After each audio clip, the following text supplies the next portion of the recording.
중2 여러분 반갑습니다. 오늘도 연립방정식에 대한 내용 선생님이 한번 설명해 보겠습니다. 오늘은 특별히 가감법과 대인법이라는 연립방정식을 푸는 방법 두 개를 한번 배워보도록 하겠습니다. 요거는 우리가 연립방정식을 하는 데 있어서 가장 기본적인 부분으로서 우리 친구들이 반드시 알아야 연립방정식을 풀 수 있는 그런 두 방법입니다. 자, 한번 배워보도록 할까요? 자, 대입법에 대한 내용을 선생님이 한번 적어왔는데요. 대입법이란 뭐냐? 한 미지수에 대한 식으로 나타내는 법을 대입법이라고 한다. 자, 예를 들어서 x는 -y 플러스 6이라는 식이 있고 그 다음에 2x-y는 3이라는 식이 있습니다. 그랬을 때에 x는 -y 플러스 6이라는 식이 1번식을 밑에 있는 2번식에다 x 대신에 대입을 시켜서 한 문자에 관해서, 즉 y에 관해서 푸는 방법이 바로 대입법이 되겠습니다. 자, 한번 선생님이 얘 문제를 풀면서 한번 설명을 계속 이어가 보도록 할게요. 자, 아까 1번식을 2번식에다 대입한다고 했죠.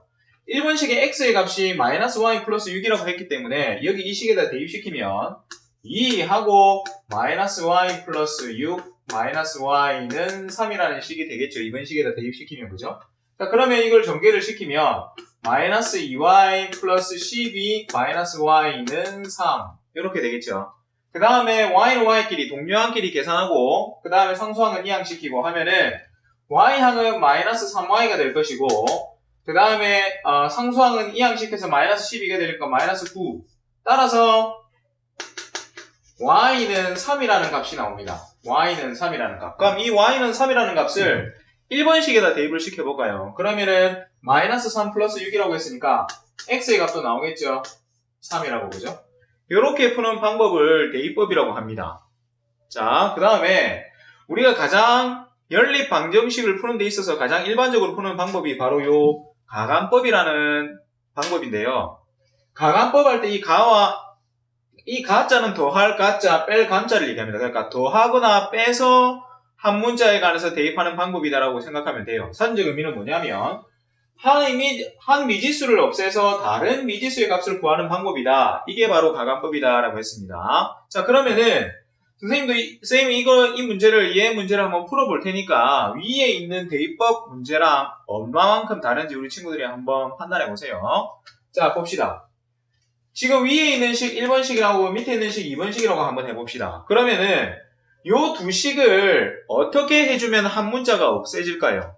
처음이니까 우리 친구들 잘 모를 수도 있겠죠, 그죠? 그래서 선생님이 설명 한번 해볼게요. 지금 여기에서 x의 개수가 여기는 1이고 여기는 2죠. 하지만 뒤에는 y의 개수가 여기는 플러스 1인데 여기는 마이너스 1입니다. 그래서 굳이 여기에서는 x의 개수를, 그러니까 x항을 없애주는 것이 아니라 y항을 없애주면 되겠네요. 어떻게 하냐면 이 두 식을 그대로 더해버리면 됩니다. 왜냐하면 절대값이 같고 부호가 나는 수가 y값이잖아요, 그죠? 그러면 그 두 개를 더해버리면 얘는 소거가 되겠죠, 자연히. 하지만 x항은 3x가 될 것이고 얘는 9가 되니까 따라서 우리가 구하고자 하는 x의 값은 3이 됩니다. 맞습니까? 이 3을 다시 1번식에다 대입시키면 y의 값이 얼마가 나온다고요? 3이 나옵니다. 이 x의 값을 2번식에다 대입시켜도 됩니다. 가능하면은 짧고 간단하게 풀 수 있는 식에다 대입시켜서 푸는 게 좋겠죠, 그죠? 그래서 이렇게 푸는 방법, 한 문자를 소거시키기 위해서 어떻게 이 두 식을 더할 것이냐 뺄 것이냐를 결정해서 푸는 방법을 가감법이라고 합니다. 자, 그러면 우리 친구들 대입법과 가감법에 대해서 어느 정도 구분이 되죠? 그러면은 우리가 예제 문제를 풀면서 한번 더 확실하게 개념을 잡아보도록 합시다. 잘 따라오세요. 자, 지금 y는 x 플러스 2와 y는 3x 마이너스 2라는 식이 있습니다. 자, 이 식을 보고 우리 친구들이 대입법을 이용할 것이냐 아니면 가감법을 이용할 것이냐를 판단을 해야 되겠죠. 자, 어떤 식을 이용하는 게 좋을까요? 이 식은 대입법을 이용하는 게 좋겠죠. 왜냐하면 y가 x 플러스 2라고 했고 여기도 y가 3x 마이너스 2라고 했으니까 이 식을 다르게 쓰면 이렇게 되겠죠. x 플러스 2는 3x 마이너스 2 이렇게 되겠죠. 왜냐하면 둘 다 y에 관해서 나타내줬으니까. 맞죠? 그러면 이렇게 쓰면은 x항을 좌변, 상수항을 우변으로 넘기게 되면 마이너스 2x가 마이너스 4가 되니까 따라서 x는 2라고 나오고 x는 2를 여기다 대입시켜 봅시다. 그러면 y가 얼마가 나옵니까? y는 4라는 값이 나오게 됩니다. 그러니까 요 식을 보고 우리가 요거는 대입법으로 풀어야 되겠구나, 요거는 가관법으로 풀어야 되겠구나를 좀 더 익숙하게 알 수 있을 정도까지는 우리 친구들이 계속 연습을 해주는 게 좋습니다. 무슨 말인지 알겠죠? 자, 그 다음 두 번째 문제. 예제 2번. 자, 9x-4y는 마이너스 5고 x 플러스 2y는 마이너스 3이다. 자, 그럼 이 식은 어떻게 해줄까요? 자, 이 식은 위의 식 1번식이고 밑에 식 2번식이라고 합시다. 그러면 이 식에서 x를 없애주는 게 나을까요? y를 없애주는 게 나을까요?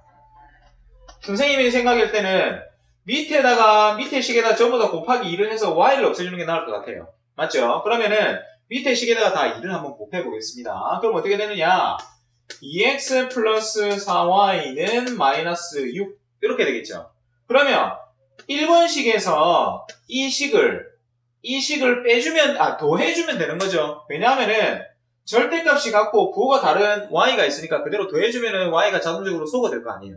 맞습니까? 그래서 요 두 식을 그대로 더해줍시다. 그러면 9x 플러스 2x는 11x가 될 것이고 y하는 소거, 그 다음에 마이너스 5, 마이너스 6을 더하면 마이너스 11이 될 거니까 따라서 x는 마이너스 1.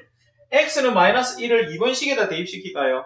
가능하면은 간단하게 짧고 굵게 풀어지는 문제가 좋겠죠, 그죠? 그래서 마이너스 1을 대입시키면 마이너스 1 되니까 이게 이항되면은 플러스 1 돼서 마이너스 2. 따라서 y는 마이너스 1. 이렇게 두 개의 값이 나온다는 겁니다. 자, 오늘은 선생님이 대입법과 가관법, 연립방정식을 푸는 데 있어서 가장 기본이 되는 두 가지 방법을 배웠습니다. 우리 친구들 이 방법들은 꼭 알고 있어야 됩니다. 이 방법들을 모르고서는 연립방정식을 풀어낼 수가 없습니다. 그렇기 때문에 우리 친구들이 반드시 이 두 방법을 익힐 수 있도록 동영상을 계속 자주 보고 그 다음에 문제도 잘 풀고 해서 꼭 익혀두도록 합니다. 알았죠? 선생님은 다음 영상에서도 뵙겠습니다.